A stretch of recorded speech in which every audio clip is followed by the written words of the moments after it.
So we invested all that time and money just to lose more money. Yeah.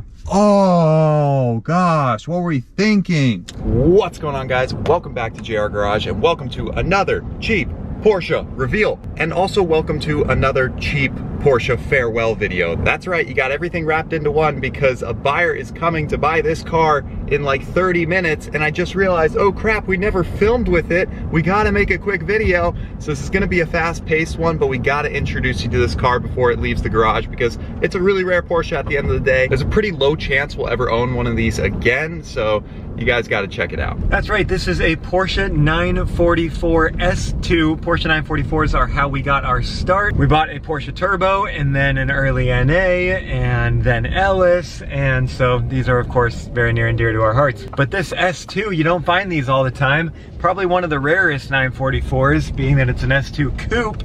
I guess rarer would be a turbo convertible, only available in Europe. Let me know if you've ever seen one of those. Those are the holy grail of Porsche 944s. But anyway, we got this one going. It was a lot to get going, and we didn't get it going ourselves. We got it going with the best Porsche shop in town who knows how to deal with these giant 3-liter naturally aspirated engines. 3-liter 4-cylinder. Those are huge bore and pistons, like what would be off of our plane or something. These are notorious for having timing chain issues, and this one got all out of whack and bent valves, ruined a head, and it has 16 valves in the head, so it gets kind of expensive kind of quick. We got this one going again. This one was not destined for the junkyard.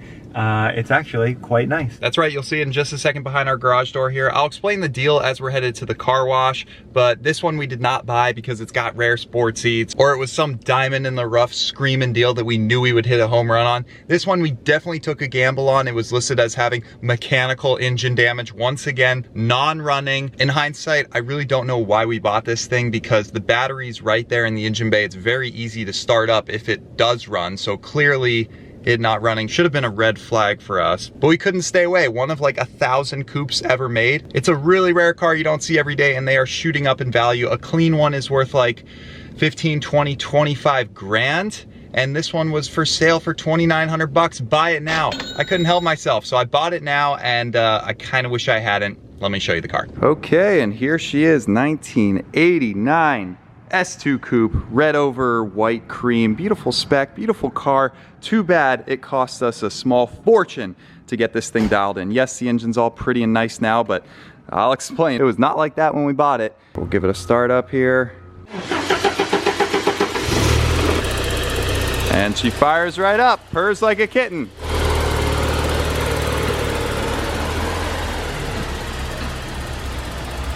Bam. What a sweet looking car. Who would have thought it's from the 80s? This thing looks so timeless.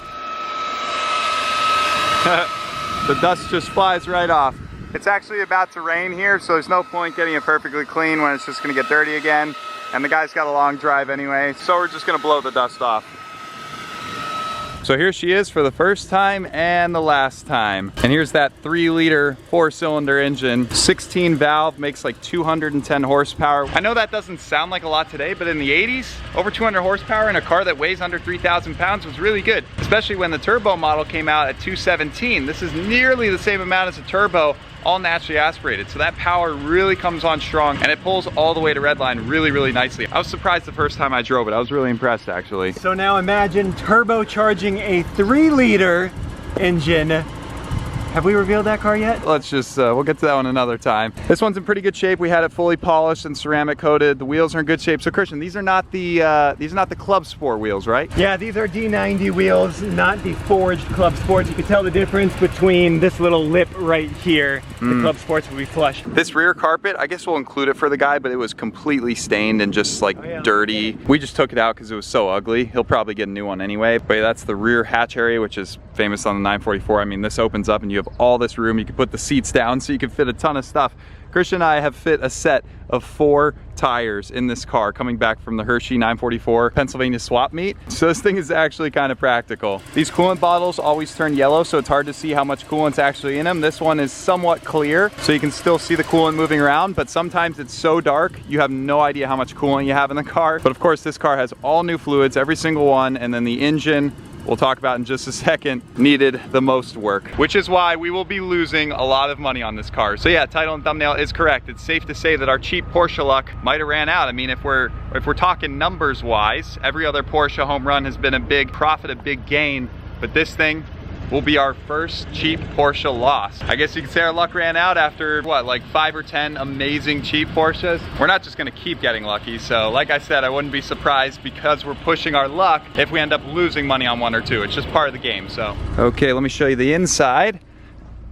So here we have it. Classic 944 interior. First time we've had this color interior on a 944. Let's see, the old Blaupunk radio, it's original. Does it work? Oh wow. I'll be darned. No way. I don't think I've ever tried this.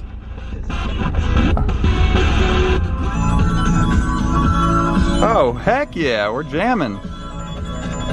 All right, that's cool. These sometimes don't work, so that's awesome that it still works. Fan controls, this is the updated dash. Of course, in 1985.5, they updated everything to really modernize it. The early cars definitely looked their age, let's just say. Very old school retro gauges and stuff. Some people like it, some people don't. I obviously prefer the update just because it looks so modern. We do have an airbag here that came in 87, so that's kind of cool, even though it's showing some sort of an airbag light. I don't know, I guess it works, but hopefully we wouldn't need to know. But About that dash update, I feel like a bunch of cars from the 80s have like, they tried to go too digital with it and everything is like bar graphs and stuff. I think this is super clean. Like, doesn't that look so nice even today? He makes a good point. They tried way too hard in the 80s to be futuristic and then now they just look so corny, but this, you're right. This is a good balance of nice design, but at the end of the day, some older analog instruments. We do have a digital clock though. Whoa, groundbreaking digital clock. 5-speed manual, they're all manuals. Yeah, on the S2 and Porsche, I'm pretty sure they're all manuals, at least here in the US. So 5-speed with reverse down and to the right, intermittent wipers, climate control, yeah, all the basic stuff. Lights over here, got the classic pop-up headlights. Aw, yeah. Classic 80s. Okay, do the wipers work? Oh, yes, just not very well. Okay, well, the guy's ready for us, so we're just gonna be able to take it on like a very, very short drive. But we just wanna show you guys that it works now. Thanks to those parts from 944 online and the work from the shop to get it all going again. Again, I'll explain this at the end of the video when I have more time and I'm not rushed, but Parking brake works. Yeah, that works. Those oftentimes do not. Power steering. It's got a cool sound to it. It's similar to the other 944s, but definitely you can tell something a little difference going on with that big 3-liter.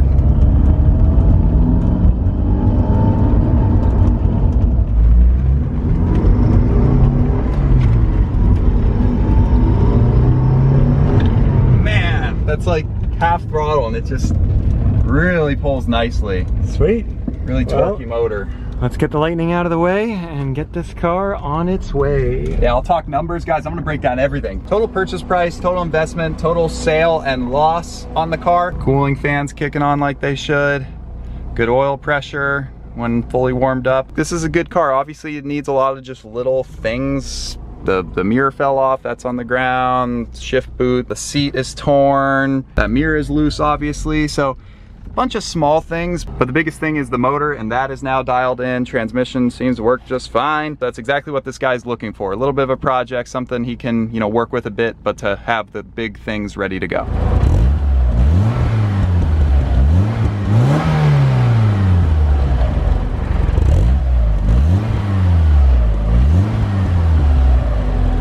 Alrighty guys, future Jeffrey and Christian here. While I was editing this vlog, I realized, oh shoot, I forgot to include the back half of it where I talk about the numbers and exactly how much we are losing on this Porsche 944 S2. So I told Christian, get in the car, we gotta film this on our way to dinner. So that's what we're doing right now. And we have the perfect car to do it in, something that's nice and quiet, the brand new Polestar 3. So Christian's gonna tell you about it, give you our first impressions on this car while I pull up all the receipts for all the work that was done on the S2. Sound good? Yes, if only we knew then what we know now about the Porsche S2, we would have bought an electric car that does not have an engine to blow up, like this Polestar 3. This thing is pretty sweet. This is one of our first like manufacturer demo cars. It is a nice treat. I can see why some people do this review stuff for a living, getting to drive around brand new cars. We have got to drive this one, almost gone through an entire battery, which has taken a little while because this thing has 350 miles of range, the highest EPA range of a 2-row 5-seat SUV. So we will be rattling off a few things we love about this car, but I think that's definitely got to be one of them. I mean, up to 350 mile range, depending on which trim you get. Obviously, this is the hot rod performance one, so it's not quite going to get that full 350, but still, the numbers are very impressive considering you have all this power, the bigger wheels, the bigger brakes. Going to be less efficient, but I think I would take the trade-off considering all the performance goodies you get on this thing. So it is very fast, as we'll probably demonstrate here in just a second. And as promised, let's do a little acceleration test. 0 to the speed limit in this new performance Polestar. Whoa! Jeez. Okay. 17% state of charge, and it pulls like that. Impressive. Now, part of the reason this car puts down the over 500 horsepower so well is thanks to the all-new tailor-made Pirelli P0 Elect tires. Not only do they offer great performance, but they do so while delivering reduced rolling resistance, which can increase range by up to 10%. We also found these tires to rate exceptionally well when it comes to ride quality and acoustic comfort, and that's because cabin noise is reduced by up to 20% with the new Pirelli Elect technology. We'll talk a little more about that later in this video. Okay, I have the first receipt pulled up, so let's take a break from the Polestar, get back to the 1980s technology 944 S2 with the blown motor receipt. We'll just start off with a bang. So obviously, pardon the pun, literally went bang. So yeah, very costly bang. We brought it in to Exotic Motor Works and we said, hey, car no start. What is wrong with it? And they're like, you have a big problem. Once they did a compression check and they found all 4 cylinders, very low compression, pulled off the top end of the engine where they found the cylinder head and intake cams are broken. It was a mess in there. So when we were turning over the crank, the engine wasn't seized, thankfully, but we did have a top end issue. But luckily the block was salvageable. Yes, thankfully we did not need to buy a block because an entire core engine is very difficult to find. So instead, all we had to find was a good head and all the timing components and all the little parts. We found a complete rebuilt, overhauled one, fresh from 944online.com. The guys over there have a lot of difficult to find parts, so they were able to sell us a complete perfect head and all the other timing components that we needed. It'd be about $2,500 retail, and then everything else adds up pretty quick as well. So the head gasket set, the water pump, the timing belt, the balance shaft belt, the tensioner rollers, the cam idlers, the track rockers, balance shaft tensioner. I can go on and on and on. Seals, bolts, nuts, everything totals to parts, not including the head and the other stuff that I started with, $2,793.73, and a total labor cost to do all the work, reassemble this whole engine, of $3,833.75. So what you're telling me is to change your cam tensioner pads and change your cam belts on Porsche interference engines. Yes. We are very fortunate. 944online.com, they are the OGs with 944's parts and knowledge. And also, luckily, we had the best shop in our backyard here that know these old cars. Like, it's becoming an art working on old cars, old Porsches in particular. Yeah, a lot of shops won't even touch these cars anymore. So even though at the end of the day it did cost a small fortune, that's just what it is with these vintage Porsches, and the parts getting more and more expensive and the labor becoming harder to find. Make sense? So that totals to $9,377.38. That's just for the engine work. Next up is body work, which was also a massive chunk of change. I'll pull that receipt up next while you talk more about the Polestar. I can see why last month you didn't want to film this part of the video and you forgot. Yeah, I hate talking about losses and talking about mistakes when it comes to buying cars. But that is how you learn, of course. So he talked about the range being one of his favorite things. Of course, we always love that for our road trips and all that jazz. But one of the immediate things that I love about this car is how quiet it is. And I know you're gonna type, Jeffrey, what are you talking about? It's an electric car, of course it's gonna be quiet.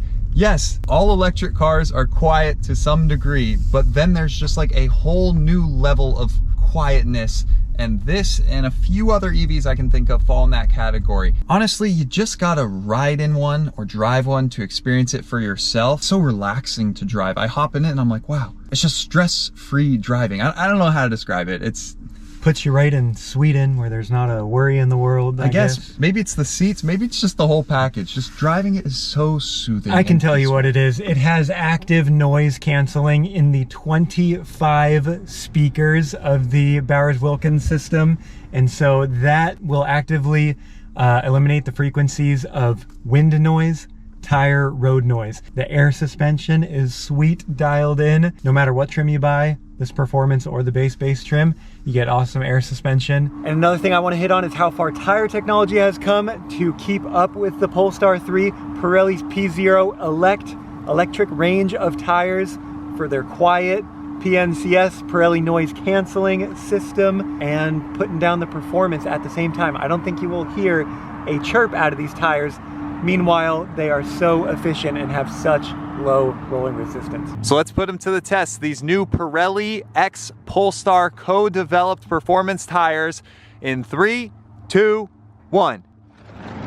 Not even a chirp. Well done, Pirelli. $7,500 tax credit for commercial use. The leasing company forwards that on. Hard to beat some of these electric cars out there. Yeah, we'll link the current best deal that Polestar is offering down below in case you're interested in one, but talk to your local dealer, see what promotions and offers they have going on, or at least go test drive it to see what we're talking about. Got the next bill here.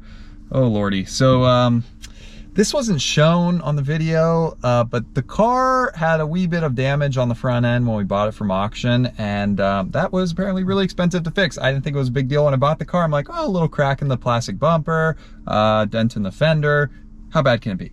Well, when we dropped it off at the body shop, they're like, yikes, this damage is a little too bad. You need like a new fender. So we ended up having an extra fender off a previous salvage 944 that we bought. So we used that one, but they had to repaint that. And then the front bumper took a lot of repair to get that to like go back into shape because there were no used ones to be had. So they had to really work their magic, and it took them a lot of time and labor. So yeah, out the door for all the repaint on the front end and repairing those parts, $3,700.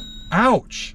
So in hindsight, we maybe shouldn't have done that bodywork because, well, but then it's like the sunk cost fallacy. Like, we already have that much invested. Let's just put a little more in, then we could sell it for more money, and a little more and a little more and a little more.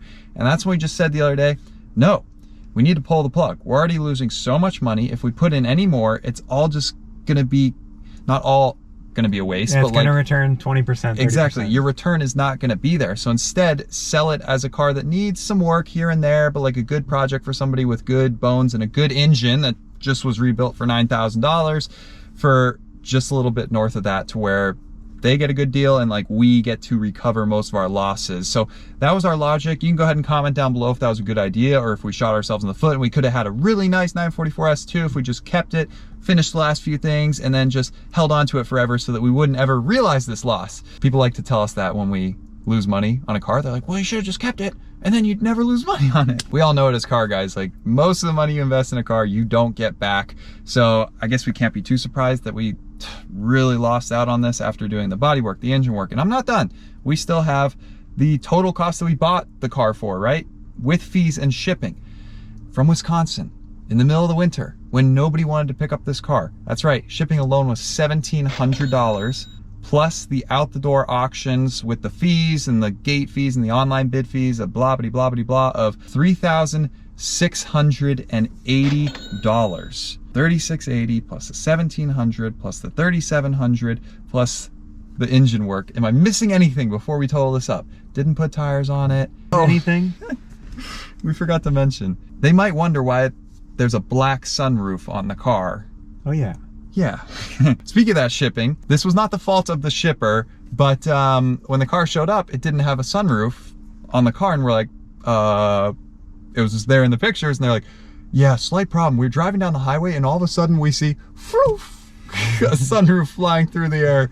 Yeah, that was the sunroof flying off the car because the rear anchor points, you would know better than me. What's wrong with those? Yeah, just the sunroof motor is notorious for braking, and so it doesn't get anchored on the rear, just with the front clips. And he loaded this car backwards. Yeah. Happens. Caught the air and flew off the highway, got ran over by a truck. It was destroyed. Yeah, so we ended up taking the black sunroof off of our other 944 parts car and put that in instead. So that would have been a cost if we had to replace that. I mean, they're not that expensive, but you just gotta find one that's in good shape and the same color. So I'm not sure if we should include that as a cost. I guess not. Here we go. So the grand total, $3,680 plus $1,700 plus $3,700 plus $9,377.38. Holy crap.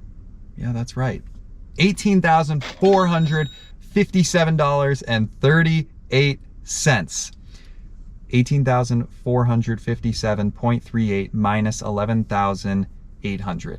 So that's a total loss of $6,657.38, not to mention a year of our time as it was waiting for the engine rebuild, all the parts. Storage. Insurance. Yeah, so it's even higher than this. I mean, that's like a $7,000, $8,000 loss. So the whole $2,950 rare Porsche on auction, click the buy it now button thinking I was getting a smoking deal, turned into an $18,000 Porsche. Yeah, it's interesting. You can lose more than you pay for a car. Shoot. In hindsight, after spending a year and investing all that time and money, we lost whatever I just said, over $6,000. But had we just sold it the second it arrived and we knew it had a blown engine for like, what? In parts it would have been worth like $2,000 or something like that. We would have only lost $3,000. So we invested all that time and money just to lose more money. Yeah. Oh gosh, what were we thinking? I guess lesson learned, we shouldn't be buying non-running cars from the auction when they have a easily accessible battery. The battery was right there. Jump box is right there. They would have gotten that car running had it had a good engine. Yeah, old car, no pyro fuses on the battery terminals to disable something from running or shutting off the fuel pump or something. Well, I mean, 944 is notorious for fuel pumps, so would we have thought that it cranked but didn't start? Maybe. So when you get a video at a salvage auction of the car running or the car trying to start, that is golden. Yeah, so there you guys go. We win some, we lose some. So for the amount we lost, we could have leased a Polestar. You know exactly what it's going to cost you, and no surprises. That's funny. Yeah, we literally could have just had one of these and been riding around in a brand new car for a year, and instead, no, this is so annoying. We drove it twice and we lost over $6,000. Brutal way to do it, but there you go. That's the nature of the business. We keep it real with you guys. Most of them are home runs, but there's always gonna be some losers in there. We're gonna grab some pictures real quick here as the sun is setting, and then we're going off to dinner on time. So thank you for making that all work. Coming along as we mash together those two items on the to-do list, finishing off this vlog, talking numbers, and showing you the Polestar 3. So thank you guys for watching. Subscribe if you're new to the channel for more Porsche content and more EV content. Yes, somehow, some way we do both. We do old gas guzzling V12s and we do brand new electric cars. So thank you for watching. Take care. Have a wonderful night.